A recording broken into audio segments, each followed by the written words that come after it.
147편 1절부터 20절입니다. 할렐루야. 우리 하나님을 찬양하는 일이 선하며 찬송하는 일이 아름답고 마땅하도다.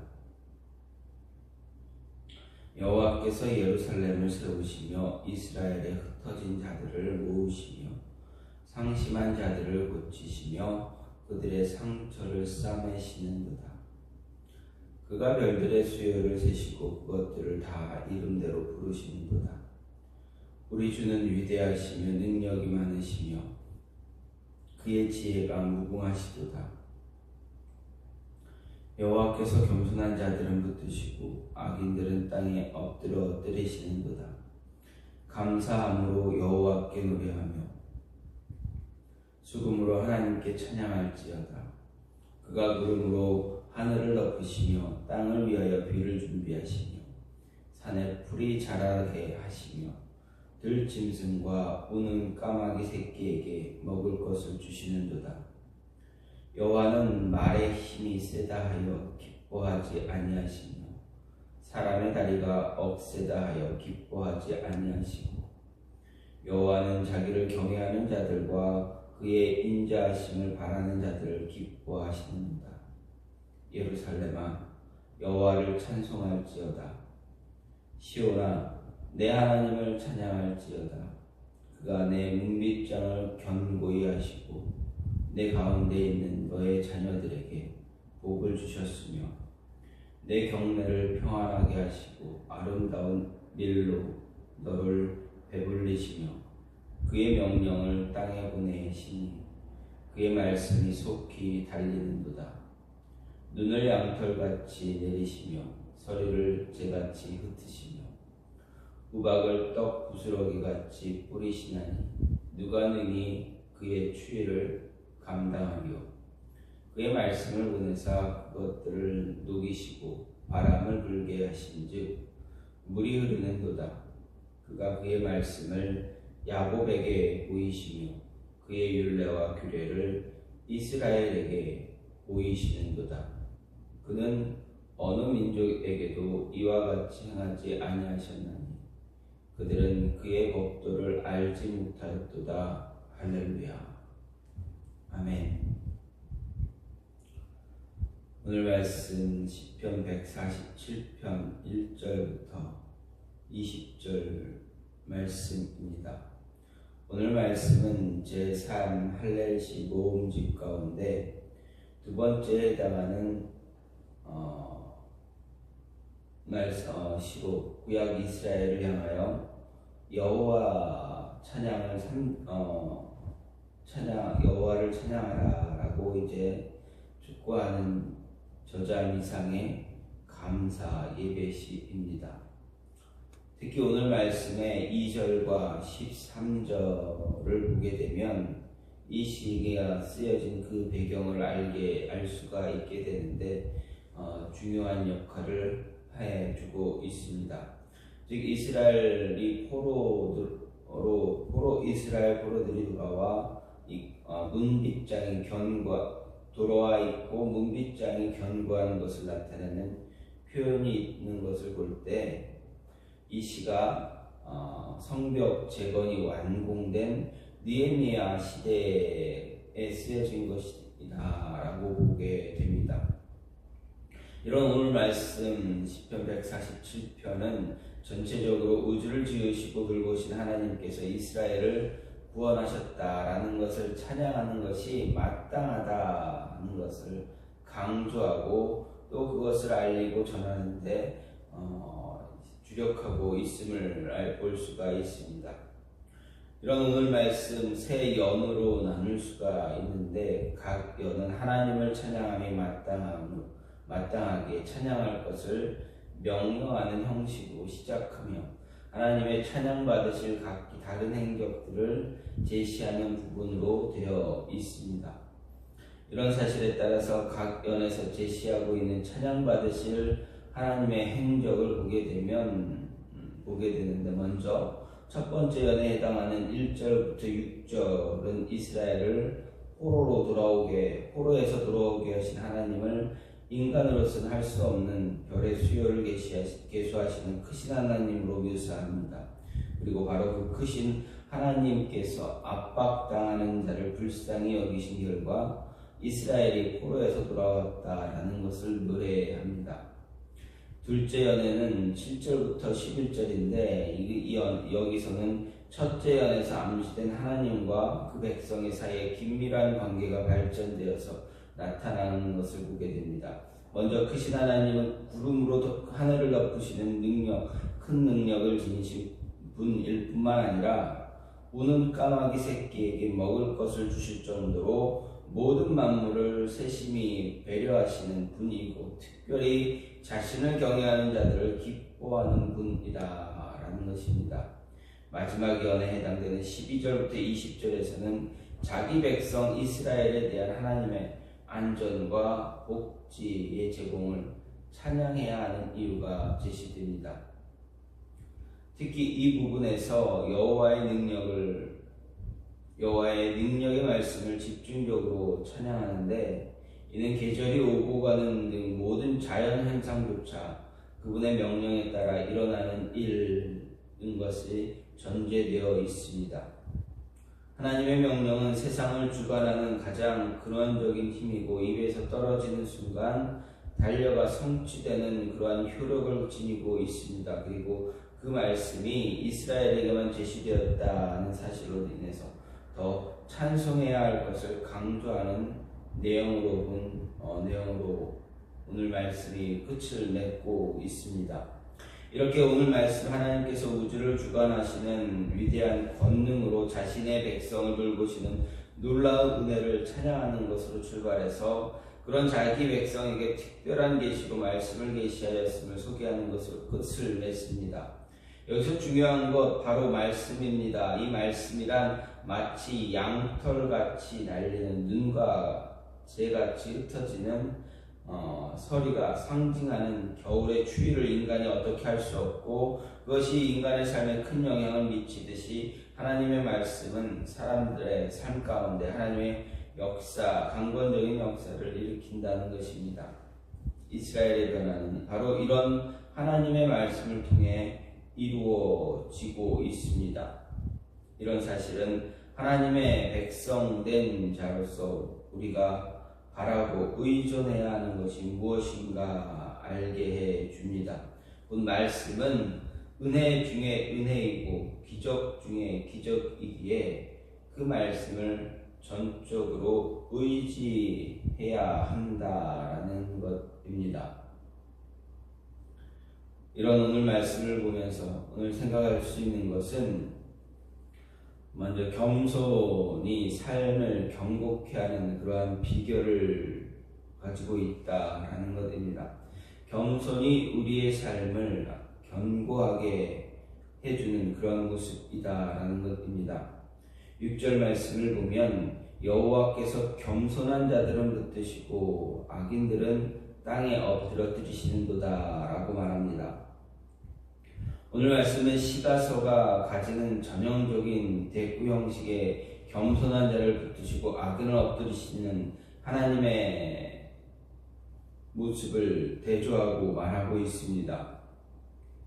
그렇게 볼 때 여기서 말하는 악인은 보다 구체적으로 교만한 자를 의미한다 볼 수 있습니다. 즉 하나님은 겸손한 자를 긍휼히 여기시고 불쌍히 여기셔서 어떤 상황에서도 결코 쓰러지지 않도록 든든한 버팀목이 되시고 반석이 되시지만 하나님 앞에서 교만하게 행하는 악한 인생은 아무리 든든한 세상의 버팀목으로 자신을 고정시켰다 할지라도 그의 능하신 팔로 무너뜨리고 엎드려 뜨신다는 사실을 말하고 있습니다. 여기에는 매우 중요한 삶의 지혜가 담겨져 있습니다. 그런데 우리 인생의 성패를 좌우하는 것 결코 경제적 능력이나 지식, 권세나 무력 등 외부의 환경적 요인이 아니라 철저히 하나님과 세상에 대한 우리의 삶의 자세라는 사실입니다. 즉 우리가 얼마나 하나님 앞에서 겸손하며 이 세상 사람들을 섬기고 온유한 자세를 유지할 수 있는가 하는 것이 바로 엎드러지지 않고 견고한 인생을 사는 가장 첫 번째 되는 비결이다라는 것입니다. 이것에 대해서 잠언서를 쓴 기자는 무릇 마음이 교만한 자를 여호와께서 미워하시나니 피차 손을 잡을지라도 벌을 면치 못하리라 말하면서 아무리 인간이 스스로의 지혜와 능력만 믿고 교만히 행하고 모든 일을 주관하려 하여도 그 걸음을 인도하는 자 하나님이시기에 그들의 모든 노력과 수고가 헛되고 헛될 뿐이다 라는 것을 말하고 있습니다. 그리고 반대로 그 겸손한 자에게 임할 하나님의 축복에 대해서 성경은 겸손한 사람들이 오히려 땅을 차지할 것이고 그들이 크게 기뻐하면서 평화를 누릴 것이다 라고 말하고 있습니다. 그럼에도 우리는 참 교만한 모습을 갖게 됩니다. 얼마 되지 않은 물질을 손에 쥐게 되는 순간 어떻게 보면 기세등등해지게 됩니다.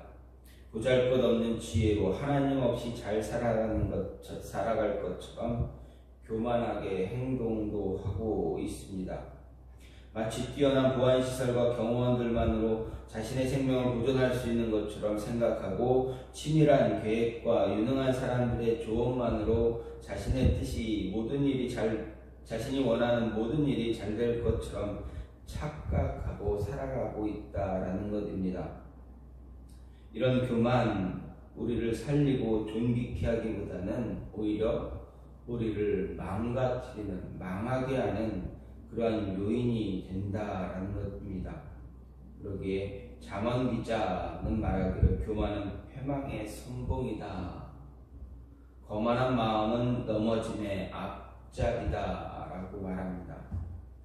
따라서 우리는 무엇보다 겸손한 자 되어줘야 합니다. 많이 가졌고 높은 자리에 앉아있다 할지라도 없는 사람처럼 낮은 자처럼 겸손히 섬김의 자세를 가지고 하나님을 섬기며 사람들을 섬겨야 한다라는 것입니다. 이것이 우리를 이 세상에서 실패하지 않게 하며 쓰러지지 않게 하는 참되고 온전한 삶의 지혜이며 비결입니다.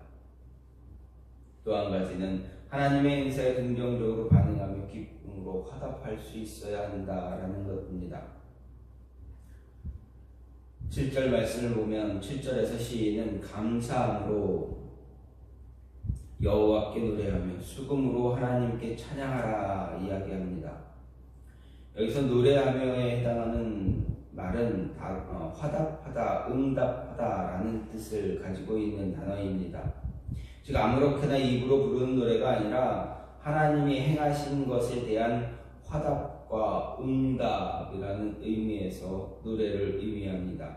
이는 감사하다는 말과 같은 맥락에서 이해할 수 있는 그런 단어입니다. 왜냐하면 감사하다는 말도 일방적이거나 아무렇게나 할 수 있는 것이 아니라 상대방의 어떤 행동에 대한 반응 가운데 하나이기 때문에 그렇습니다.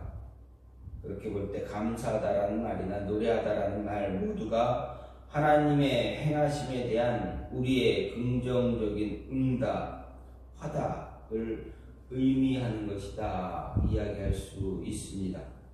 그런데 하나님께서 우리 인생을 향해 행하시는 역사들 가운데 우리가 기쁨으로 받을 것도 있지만 쉽게 받아들이기 힘든 어려운 일들도 있습니다. 예를 들어 하나님께서 우리에게 주시는 고난이나 역경 정말 쉽게 감사함으로 받고 기쁨으로 화답할 수 있는 그러한 성격이냐 생각해 볼 때 그렇지 않다라는 것입니다.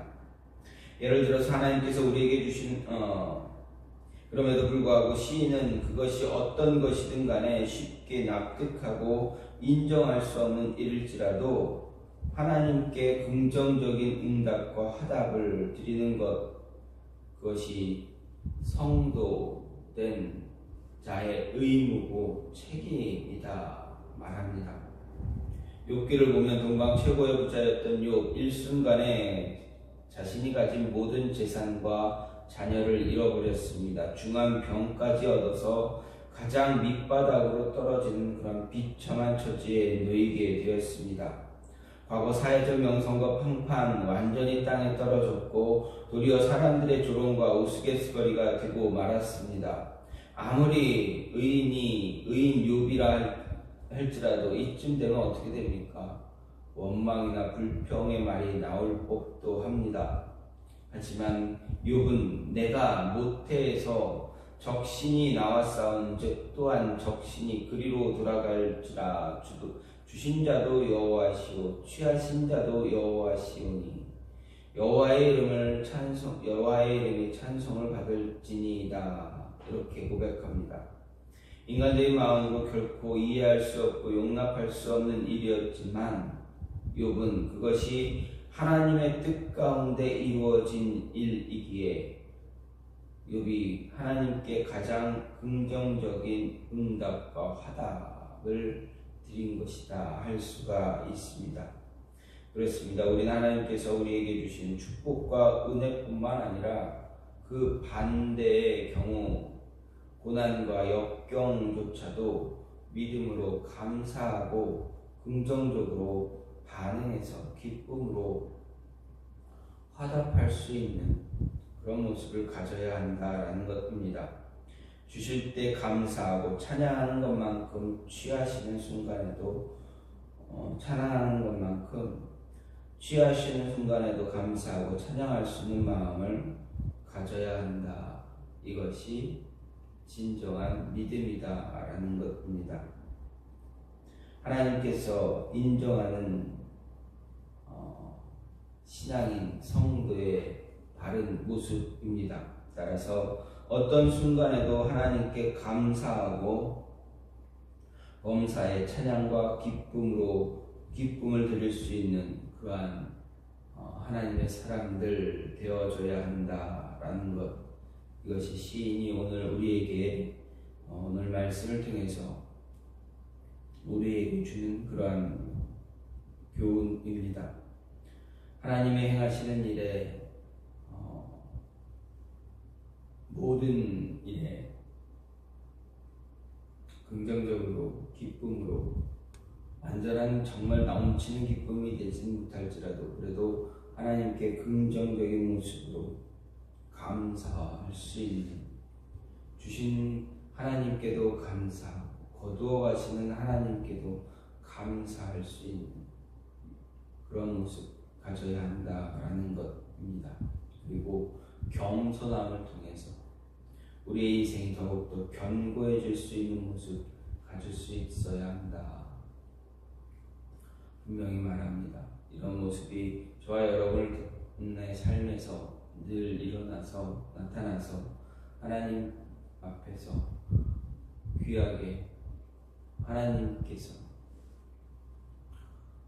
기뻐하시는 그러한 나의 모습이 되어지기를 간절히 소망합니다. 이 시간 같이 기도하기 원하는 것은 하나님 나로 하여금 더 겸손한 자 되게 하여 주시어서